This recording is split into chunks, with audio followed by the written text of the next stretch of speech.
Again, Iranian-backed problems.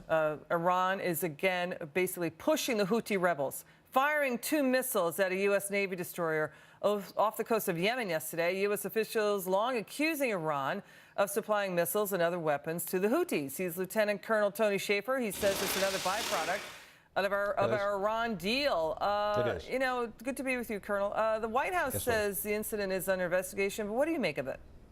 Well, 2 things. First, as you stipulated, this is a continuation of bad acts by the Iranians, and this is not surprising or not predicted. Once the deal was done, a number of folks, one of my dear friends and close mentors is Bud McFarland, National Security Advisor to President Reagan. He talked about the fact that when you make an agreement like this only opens the door for open aggression, especially when you show weakness. So I think the pattern has been very clear. We've shown weakness. We've basically given in every time something's happened, and now, because you have the Houthi rebels as a proxy in Yemen, and let's remember, Liz, President Obama said just 2 years ago that the Yemen model was the one he wanted to see come out in Syria. Think about that. Yeah, so here we have the Iranians now pushing harder than ever to be provocative, and it's not going to get any better from here. And again, if we see the continuation of the current policies, which Ms. Clinton has given every indication she plans on continuing this outreach, we'll see the same thing continue. Lieutenant Colonel, isn't this an act of war? This is absolutely an act of war that, in my judgment, requires a response from the Pentagon with severe military action. Again, this is not some random accident where missiles were just fired. This is a provocation. So, again, as I said, if you don't meet provocation with some level of measured but effective response, you will continue to see the aggressor expanding their effort. And I think that's what is required here, some level of military response. There's a number of options the Pentagon has. I hope they consider doing one. Lieutenant Colonel, last night Hillary Clinton tried to embarrass Donald Trump over his 3 a.m. tweets about Miss Universe Alicia Mikado. Trump, however, turned the tables. I'd like your reaction. Listen. Sure.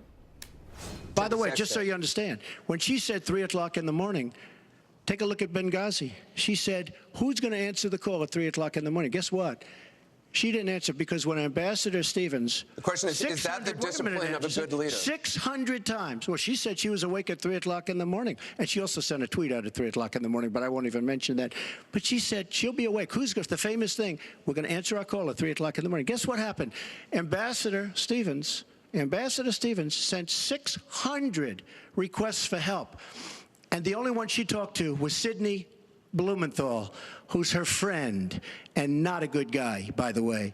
So, you know, she shouldn't be talking about that. You know, it seems like the media's been trying to shut down Benghazi. We lost very good men in Benghazi, sir. Do you think Americans are forgetting about Benghazi? Sort of like, oh, make it go away. Well, I hope they're not. And I think this is one of those things, ironically enough, I have a tweet here from Ms. Clinton last night, and she says he needs to take responsibility for his actions. She tweeted that. She needs to take responsibility for her actions or lack of actions. That's one of the points here, Liz, that I'm very upset about. Ms. Trump is completely correct on this, where she stipulated certain things she was going to do, didn't do, and she's being called on it now, and she doesn't like it. All right. Retired Lieutenant Colonel Tony Shaffer, thank you so much for your service to our country. We really appreciate your time tonight. Thank you. It was a lot of fun. U.S. stocks closing higher today.